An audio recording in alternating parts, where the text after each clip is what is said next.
जन्नत कैसी होगी तो दावे से कह देंगे शिखर भी जैसी होगी। जीते जी स्वर्ग मिला तो मरने पे क्या मांगे, जब बिन बोले मिला तो बोल के क्या मांगे। हम जैसे अज्ञानी को लायक बनाया तुमने, अपनों ने ठुकराया अपना समझा तुमने। तुमको ही मांग लिया अब तुमसे क्या मांगे, जब बिन बोले मिलता तो बोल के क्या मांगे। जय बोला आदि का अपने अमृत वाणी से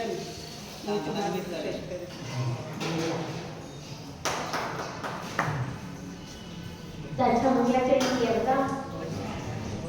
मंगलाचरण किए सब लोग अपने अपने हाथों को जोड़िए। नमः श्री वर्धमानाय निर्दूत कल्यात्मने सालोकानां त्रिलोकानां यद्विद्या दर्पणायते यद्विद्या दर्पणायते। पंच परमेष्टि भगवान की 1008 श्री शांतिनाथ भगवान की, परम पूज्याचे श्री समंत भद्र भगवान की, परम पूज्याचे श्री आदि सावकी महाराज की, परम पूज्याचे श्री मारी केती महाराज की, परम पूज्याचे श्री विमल सागर महाराज की, परम पूज्याचे श्री तप सम्राट सतपति सागर महाराज की, परम पूज्याचे गुण सुंदर सागर महाराज की, ऐन समय ईश्वर धर्म की, जिनवाणी माता की,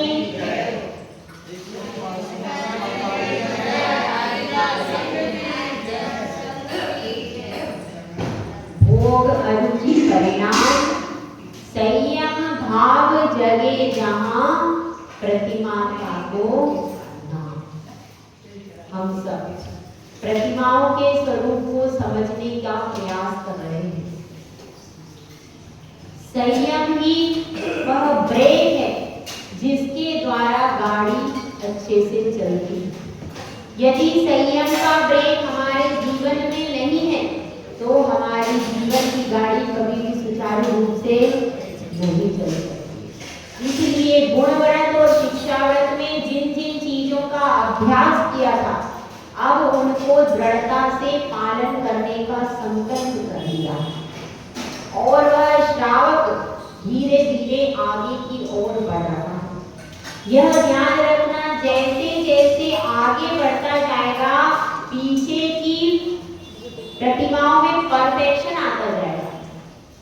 जैसे हम कोई भी काम करते हैं तो जब पिछला काम परफेक्ट हो जाता है तभी आगे की ग्रेड में आपको एंट्री मिलती है। सर्विस में क्या होता है, सर्विस में कोई क्लर्क है तो जब वह एक्सपर्ट हो जाता है तब उसको आगे की पोस्ट मिलेगी और इस तरह से बनते बनते वह मैनेजर तक पहुंच सकता है। पर तब जब पिछला काम उसने अच्छे से किया हो तब, यदि उसने पिछला काम ही अच्छे से नहीं किया तो क्या आगे की पोस्ट मिलेगी क्या?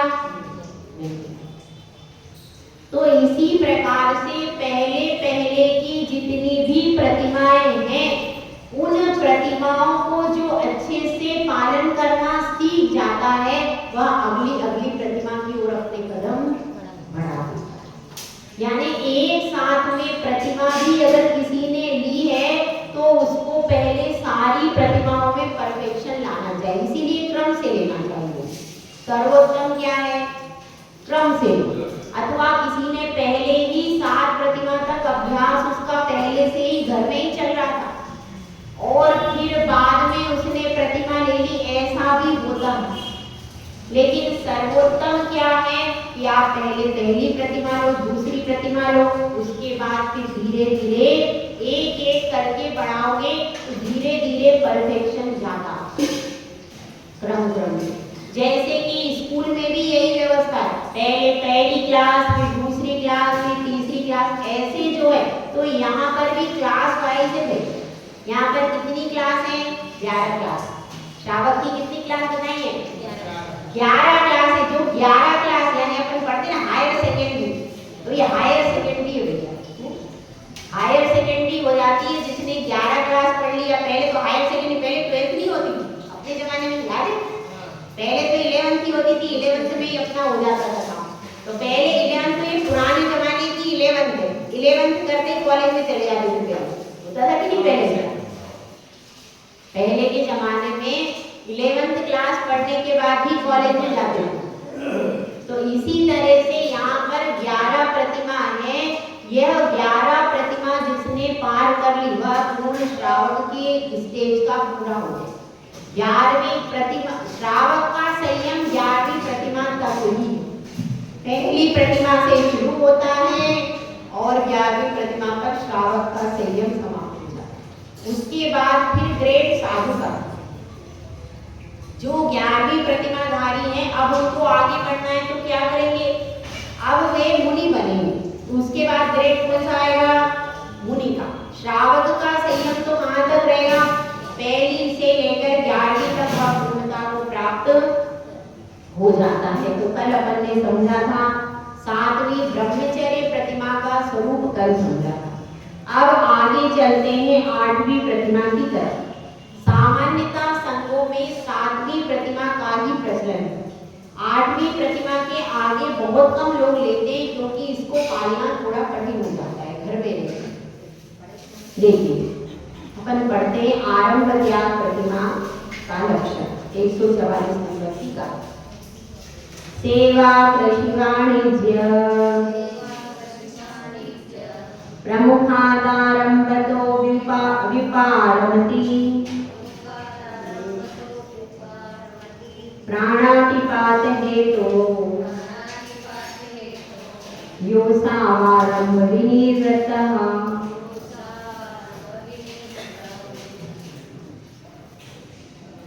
जो असी मसी कृषि विद्या वाणिज्य और शिल्प या कला, ठीक है, ये क्या होते हैं? 6 प्रकार का आरंभ होता है जिसके निमित्त से आजीविका के साधन उपलब्ध कराए जाते हैं। किसने बताया है? आदिनाथ भगवान। आज युग के प्रारंभ में जो भी होते हैं, कुलकर आदि होते हैं या तीर्थंकर आदि होते हैं, वे इस प्रकार से व्यवस्था बनाते हैं कि भाई ये लोग आजीविका के साधन कैसे प्राप्त करेंगे, क्योंकि कल्पवृक्ष समाप्त हो गए। अब इच्छित भोग की सामग्री कल्पवृक्ष से मिलना संभव, तो फिर क्या करते हैं? तो फिर वे जीव हाथ जोड़ करके जाते हैं। मैंने देखा ना, सबने आदि पुराण में सुना, पढ़ा भी है कि फिर वो सब जीव हाथ जोड़ करके आदिनाथ भगवान के पास में, आदिनाथ तीर्थंकर के पास में जाते हैं और फिर क्या निराकरण होता है उनका कि 6 प्रकार का आरंभ करके आप आजीविका के साधन कीजिए। वो 6 प्रकार का आरंभ कौन सा होता है? 80 मतलब क्या होता है? क्या होता है 80 मतलब? 80 मतलब शस्त्र का संचालन। क्षत्रिय होते, अभी भी होता है शस्त्र का चलन, अभी भी बंदूक वगैरह चलती तो है। तो वो शस्त्र संचालन का काम क्या करना, वो भी एक व्यापार होता है। उसको बनाना, उसको बेचना, उसकी ट्रेनिंग देना, शस्त्र संचालन का भी अपना होता है। तो वह जो शस्त्र संचालन का कार्य करके अपन लोगों की रक्षा का काम करेंगे, उनको क्या कहते हैं? क्षत्रिय। और 80, पहला क्या हो गया? 80। दूसरा हुआ मसी। मसी मतलब क्या? मसी मतलब अकाउंटेंट, वही खाते का काम करना, दुकान का हिसाब, घर का, मतलब जो भी दुकान का हिसाब है, जो भी दूसरों के जो हिसाब किताब है, वो जो अकाउंटेंट होता है ना, सीए जो काम करता है, वो काम वो कहलाता है मसी। अथवा क्या हो सकता है? अथवा लेखक आदि होते हैं, किताबें लिखते हैं, कविताएं आदि लिखते हैं, साहित्य का लेखन का कार्य करके भी क्या होता है? आजीविका का साधन किया जाता है।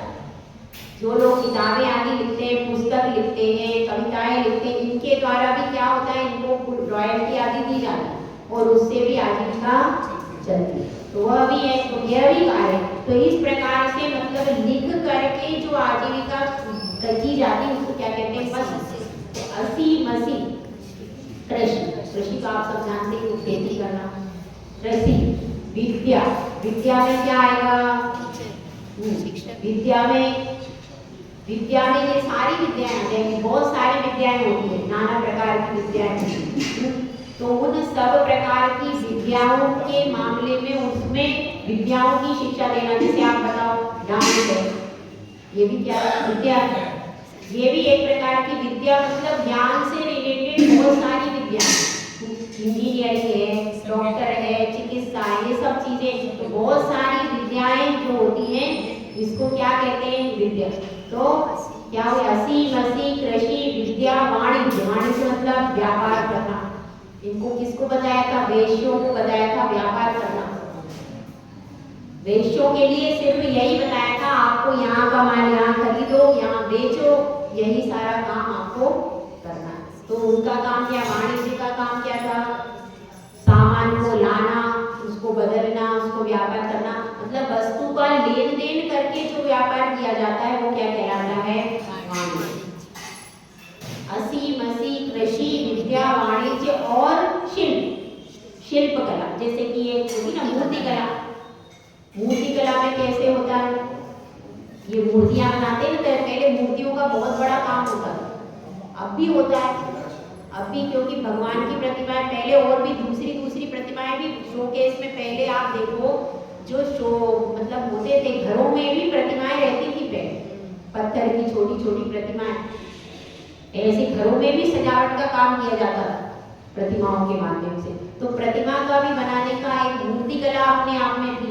तो वह विद्या वाणिज्य और शिल्प।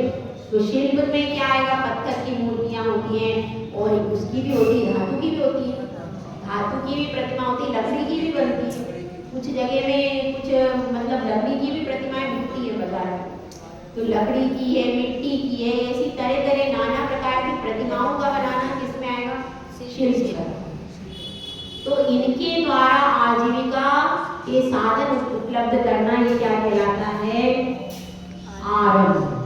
तो अब यह प्रतिमाधारी जो व्यक्ति है, इसके बारे में क्या बताया जा रहा है, सेवा कृषि वाणिज्य प्रमुखादारंभतो व्युपारंभति। मतलब यह 6 प्रकार का जो आरंभ है, इनमें से एक भी आरंभ नहीं करेगा, ठीक है। 6 मतलब वो दुकान नहीं जाएगा, पैसा नहीं कमाएगा, कोई भी काम नहीं करेगा जिससे धन का उपार्जन होगा।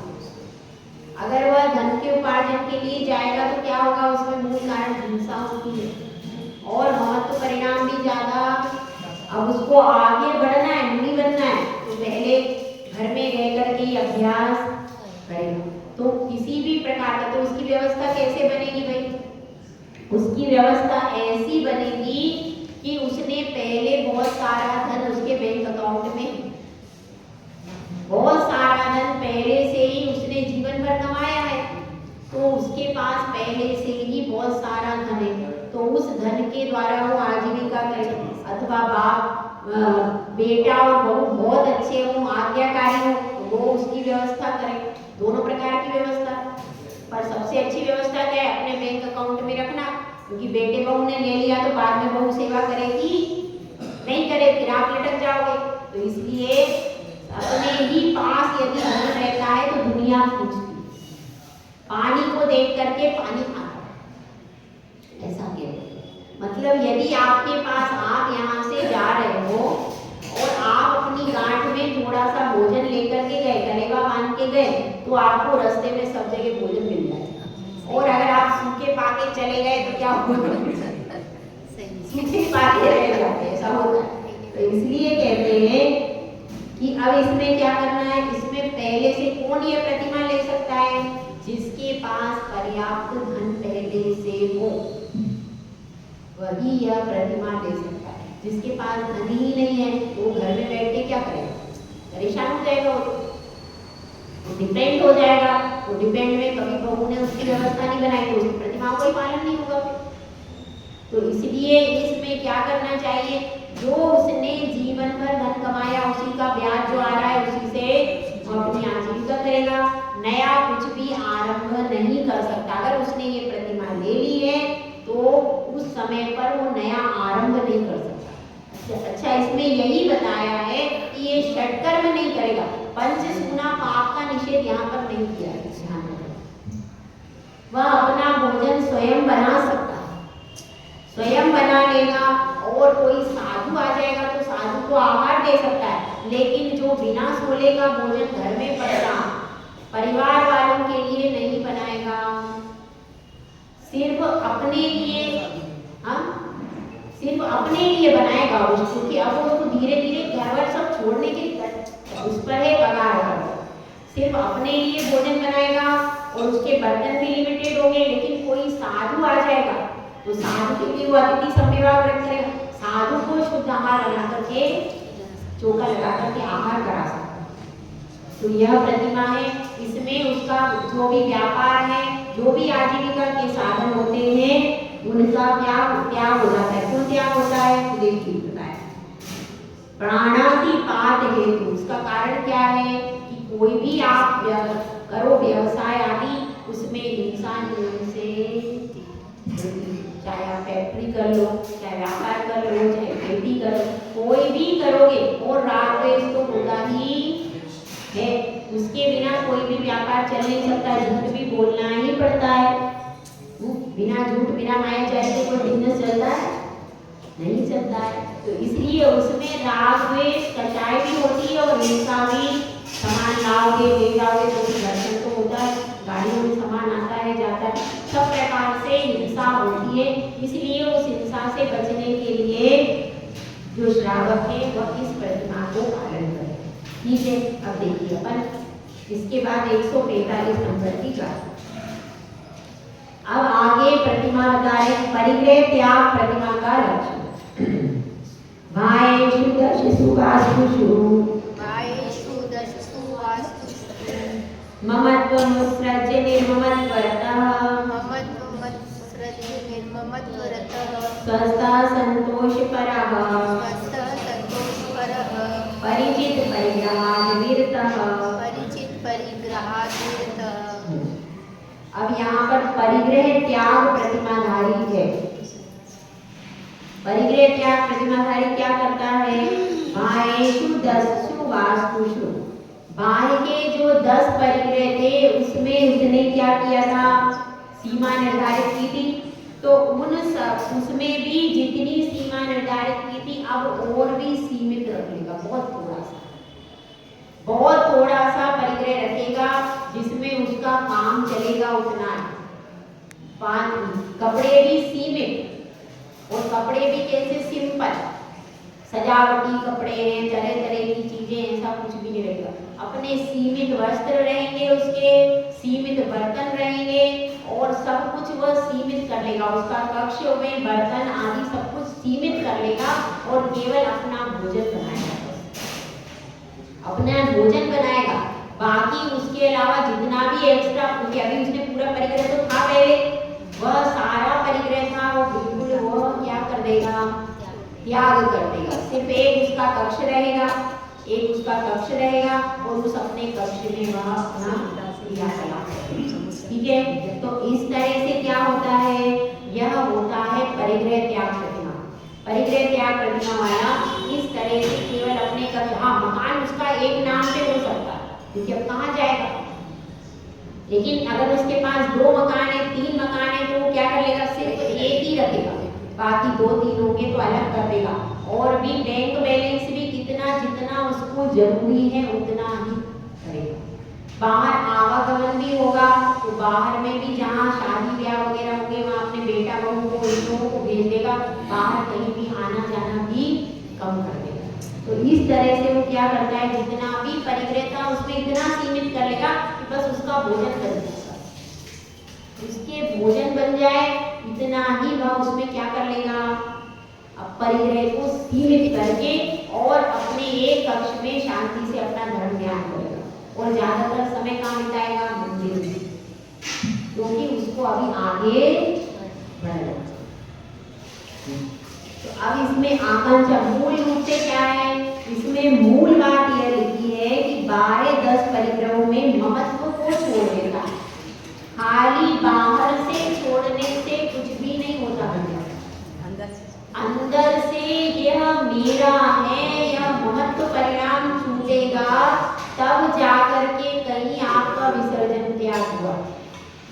बाहर से छोड़ दिया और फिर अंदर से खूब राग द्वेष कर रहे हैं तो आपका अभी त्याग। इसीलिए अंदर से भी यह भ्रांति टूटना चाहिए कि यह वस्तु मेरी। अंतरंग से यह क्या, यह परिणति होना चाहिए, ये वस्तु मेरी, मैंने क्या छोड़ा, मेरा कुछ था ही नहीं। 10 प्रकार का परिग्रह होता है ना, बोलो 10 प्रकार का परिग्रह बोलो। क्षेत्र वास्तु, क्षेत्र वास्तु, धन्य दान, दासी दास, हिरण्य सुवर्ण, धन धान्य, दासी दास, उपयोगवान, ये 10 प्रकार का परिग्रह होता है। ये 10 प्रकार का परिग्रह ज्यादातर क्या कर देगा, अपने परिवार में लोगों के नाम कर देगा। इसको तो जितना चाहिए, जितना जरूरी उतना रख करके पूरा परिग्रह कर देगा नाम। और इसमें क्या बता रहे कि मैं ममत्व परिणाम, ममत्व परिणाम अंतरंग में रह, मतलब सिर्फ वो उपयोग करेगा, जितना उसके पास है उपयोग तो कर रहा है, लेकिन यह मेरा है, इस भ्रांति से रहे। वो क्या सोचता है कि यह मैंने त्याग क्या किया। लोग कहते हैं ना हमने त्याग कर दिया, भाई जो आपका था ही नहीं कोई तो छोड़ा आपने, आपने त्याग किया, वो चीज तो आपकी थी नहीं, आपने अपनी वस्तु थोड़ी छोड़ी। आपका तो सिर्फ आपकी एक ही वस्तु है, वो आप त्याग कर नहीं सकते। कौन सी? वो तो आपको छोड़कर जाएगी नहीं, आपके साथ ही रहेगी, तो वो आपकी वस्तु तो आप त्याग कर ही नहीं सकते। और जो आपने छोड़ा, जो था ही नहीं, वो तो वैसे भी छूटता। हाँ इतना है कि आप जब मरण करते तब वो छूट जाता। जब आप मरण करते तो सब छूटता कि नहीं, शरीर छूटता, सब भी छूटता। मरण करते तो खाली शरीर छूटता, पर ये नहीं छूटता, धन धान्य दासी दास ये नहीं छूटते, ये भी सब छूटते। वो तो मरण आप करोगे तो तब ये सब अपने आप छूट जाएगा। तो अपन छूटना तो है, आप चाहे अपनी इच्छा से छोड़ो या फिर जबरदस्ती छुड़ाए, छूटेगा तो सही। साथ में लेके कोई गया है तो इतने तीर्थंकर कोई एकाध गया होगा, जो एकाध का नाम बता दो शायद नहीं, कोई भी ले जा करके नहीं गया, तो ये तो नियम से छूटना है। और अनादिकाल से ये छूटता रहा और हम इसके लिए रोते रहे, तो इसके कारण क्या रहा, कर्म बनता रहा और पूरी जिंदगी पूरे अपन दुख आज क्यों उठा रहे कि हमने ममत्व परिणाम छोड़ा नहीं। अगर हम ये समझेंगे ये परिग्रह मेरा स्वभाव, यह तो पर ही है। जब ये चीज मेरी, अपनी वस्तु का त्याग, अपनी वस्तु छोड़ो तो वो कहलाएगा कि हाँ भाई कुछ छोड़ा। ये तो मेरे साथ जाने वाला वैसे भी नहीं था, मेरी मृत्यु होती तो अपने आप सब कुछ छूट जाता, छूटता कि नहीं, छूटता है।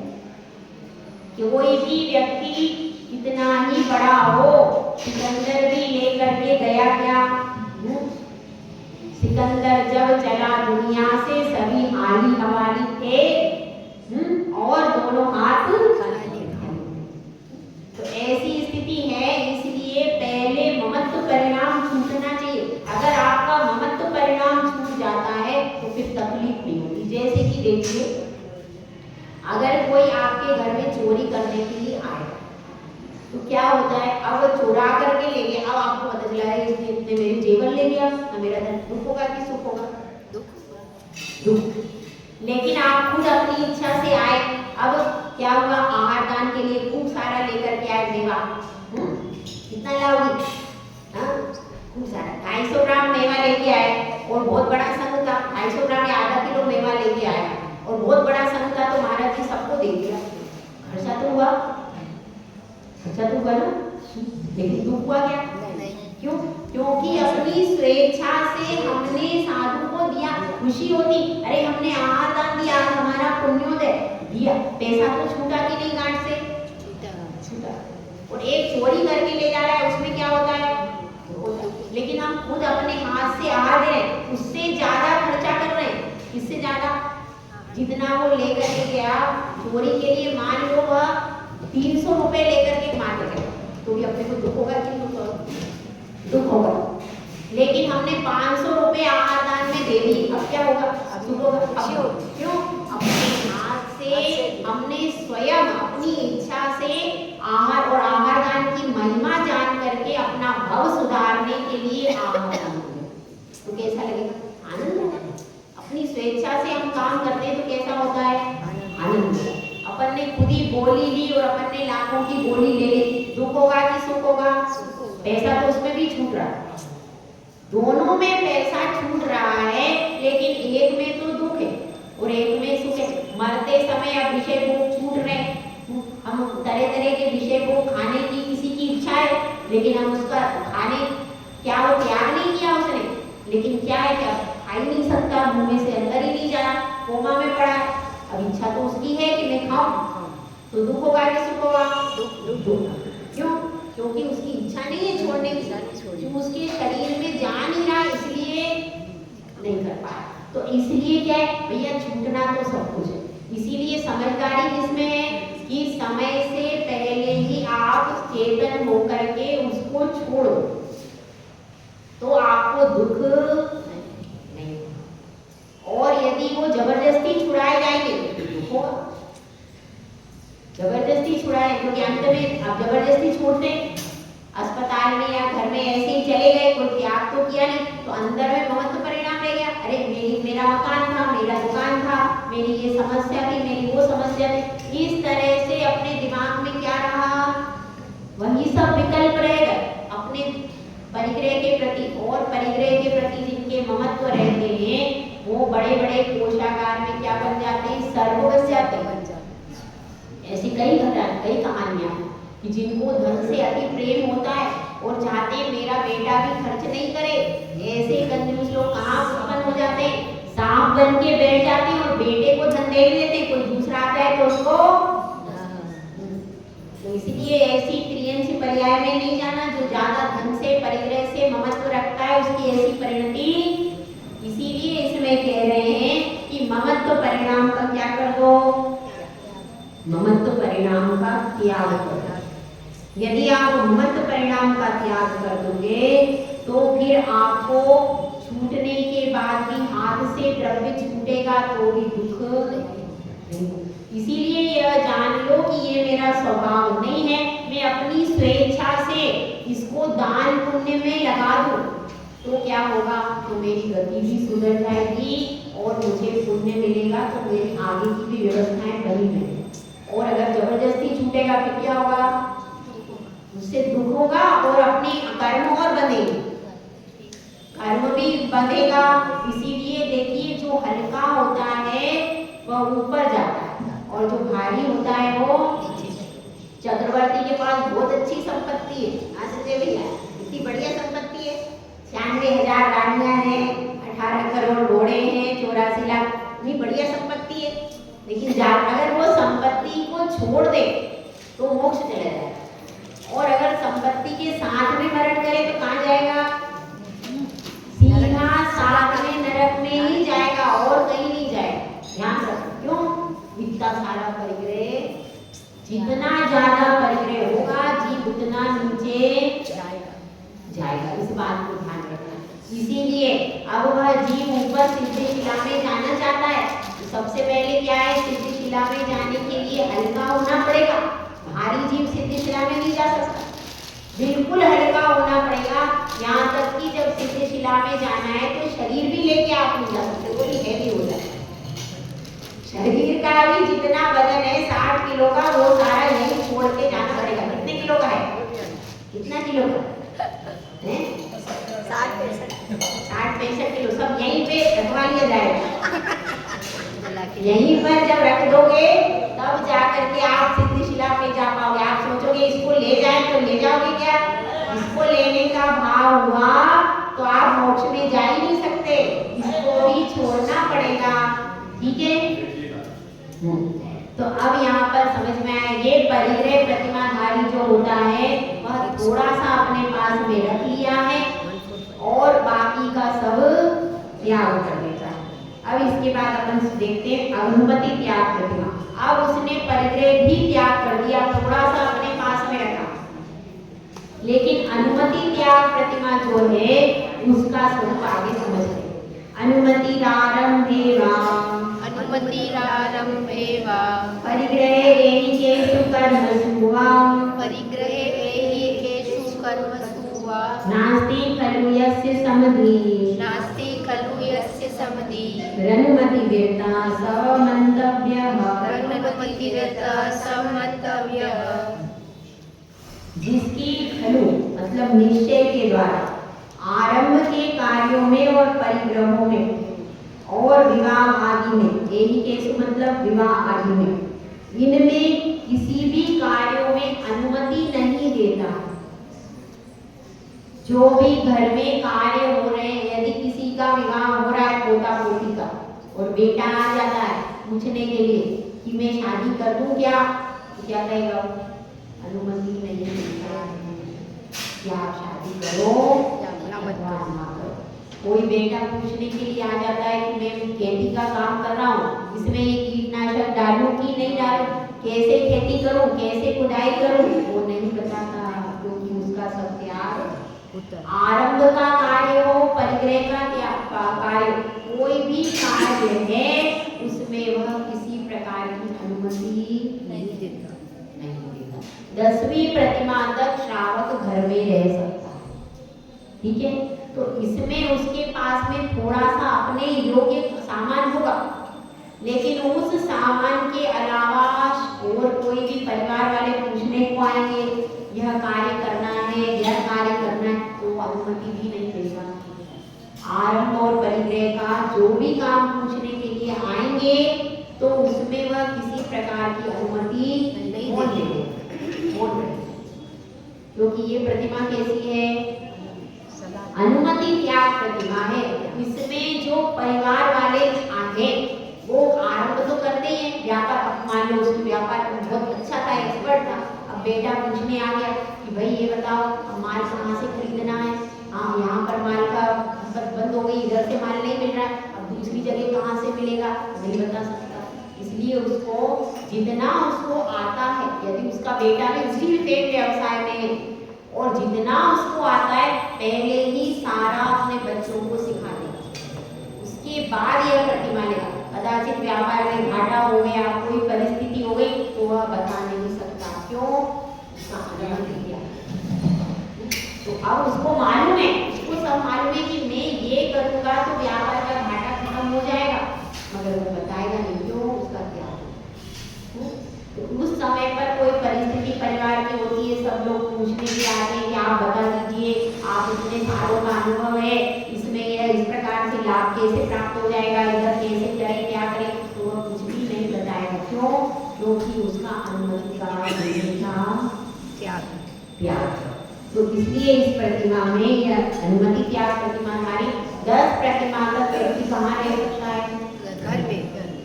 10 के बाद फिर घर में। अब बाहर की यात्रा कल से शुरू होगी, यह सब घर की यात्रा चल रही है, घर में रह करके इतना पालन कर सकता है क्रम से। देखा धीरे धीरे कैसे आगे बढ़े। अब वह घर में रह रहा है अनुमति त्याग प्रतिमा वाला, लेकिन घर में रह करके भी वह बिल्कुल निष्क्रिय रहेगा, किसी से भी ज्यादा मतलब नहीं, सिर्फ अपने स्वाध्याय में, धर्म ज्ञान में, पूजा में, अपने न्यायों में एकदम दत्तचित्त होकर के रहेगा। और बाहर की जो चर्चा हो रही है, विकथाओं की चर्चा हो रही है, इधर उधर जाना, घूमना फिरना, घूमना फिरना आदि कुछ भी नहीं करेगा, केवल तीर्थ यात्रा के उद्देश्य से जाए तो जा सकता है, बाकी बाहर का घूमना फिरना भी उसका बंद हो जाएगा। उसका लक्ष्य क्या है? उसका लक्ष्य है मुनि बनना। उसका लक्ष्य क्या है? मुनि बनना, संघ में शुल्लक बनना, मुनि बनना, ये लक्ष्य उसका निर्धारित हो गया। अब वह आगे बढ़ना चाहता है, क्योंकि पीछे कोई रहना नहीं चाहता। जब अपन देखते हैं इसके पास इतनी बड़ी गाड़ी, इतना बड़ा मकान, इतनी सारी संपत्ति, तो क्या लगता है लोग, मैं भी ऐसा बन जाऊं। लेकिन संयमी को देख के नहीं लगता है कि मैं भी ऐसा बन जाऊं, ऐसा नहीं लगता। संयमी को देख करके भाव नहीं होते कि भाई ये देखो कितना अच्छा है, मुनिराज है, अब मैं कम से कम ऐसा नहीं बनूं तो थोड़ा तो छोड़ दूं। लेकिन क्या है, ऐसी विषय भोगों की महिमा है कि संयमी को देखकर संयम लेने के भाव नहीं बनते, असंयमी को देख करके असंयम के भाव बनते। परिग्रह को देख करके क्या इच्छा होती है, मैं भी परिग्रह, ये मेरे पास, इसके पास एक गाड़ी है, मेरे पास दो आ जाए, इसके पास इतना बैंक बैलेंस है, मेरे पास उससे ज्यादा आ जाए। ये भावना बनती है कि नहीं? ये भावना बनती है। लेकिन संयमी को देख करके ये नहीं बनती कि ये मुनिराज इतनी साधना करे, मैं इससे बढ़ के साधना करूं। ऐसा होता है क्या? नहीं। तो ये अपनी बुद्धि कहाँ लगी हुई है? आपकी बुद्धि तो संसार में ही लगी हुई है। बुद्धि यदि मोक्ष मार्ग पर लगती है तो जिस जीव की बुद्धि मोक्ष मार्ग पर लग जाती है उसको ये लगता है मैं कब एक एक प्रतिमा बनाऊं, कब आगे बढ़ूं, कब मैं क्षुल्लक बनूं, कब मैं मुनि बनूं, और मुनि भी बन के क्यों रहूं, मैं तो अरहंत तो सिद्ध बनूं। किसकी बुद्धि रहती है?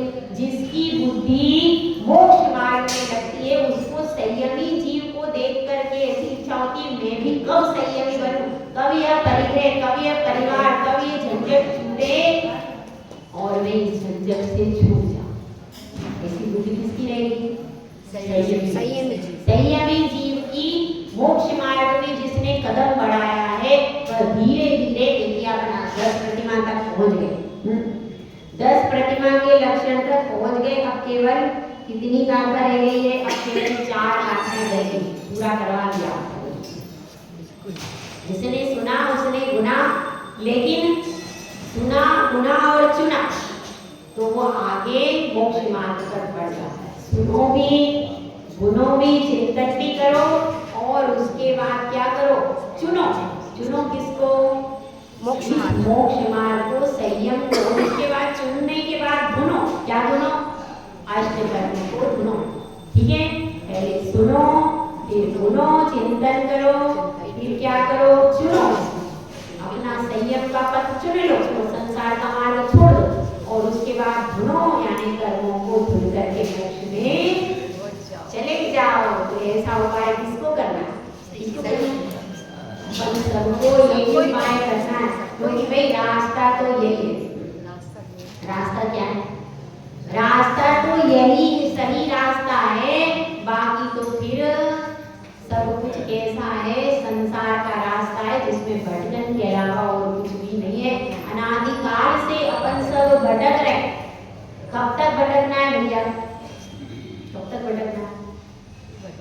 अब तो ऐसी कोशिश करना है कि ये भटकाव खत्म हो जाए, आगे अपन जाएं तो या तो प्रतिमाधारी बन के जाएं या फिर मुनिराज बन के यहाँ से जाएं। बिना संयम लिए तो हमारा मरण यहाँ से होना ही तब इस मनुष्य पर्याय की सार्थकता है। और यदि असंयमी भी वैसे ही अस्पताल में जा रहा है, अपन भी वैसे ही अस्पताल में जा रहे हैं, तो कोई मतलब नहीं है। इसलिए आत्मा आत्मा चिल्लाने से कुछ भी नहीं होगा। एक संयम ले लिया, व्रत ले लिया तो उसका कल्याण हो जाता है। ठीक है, तो जो प्रोसीजर अनंत भगवान ने बताया उसी प्रोसीजर, उसी विधि से आगे बढ़ना चाहिए, तभी अपना कल्याण हो सकता है। क्योंकि अपनी 11 क्लास थी, अब आप लोगों ने कितनी क्लास पढ़ी मुझे नहीं पता। 11 क्लास थी। 11 क्लास मतलब हायर सेकेंडरी पहले होती थी, तो हायर सेकेंडरी जिसने 11 प्रतिमा ले ली उसकी हायर सेकेंडरी हो जाती है। उसके बाद फिर क्या है? फिर आप मुनि बनो। क्षुल्लक के बाद कौन सा ग्रेड है? मुनि। श्रावक के व्रत कब तक है? पहली प्रतिमा से लेकर के 11 प्रतिमा तक श्रावक, उत्कृष्ट श्रावक। ठीक है, छठी तक पहली दूसरी तो क्या हो गई? जगन। तीसरी चौथी पांचवी तक जगन है। पहले से लेकर के 5वीं तक जगन है। छठी से 7वीं तक क्या है? मध्यम। और फिर 8वीं 9वीं 10वीं क्या है? उत्कृष्ट। तो इस प्रकार से यह प्रतिमा का स्वरूप 11वीं उत्कृष्ट प्रतिमा है। तो इस प्रकार से यह प्रतिमा का स्वरूप है। आपकी 4 गाथाएं बची हैं, 146 तक हो गया। 2 दिन में चारों गाथाएं भी आपकी कंप्लीट हो जाएगी। 24 तारीख का 2024 में 24 तारीख को आपका यहाँ पर समापन हो हो जाएगा। जाएगा। ठीक है? जय बोला सुंदरता महाराज की जय। कालिका वसुदेव मती माता जी की जय। संघ की जय। मिथ्या तम नाश वे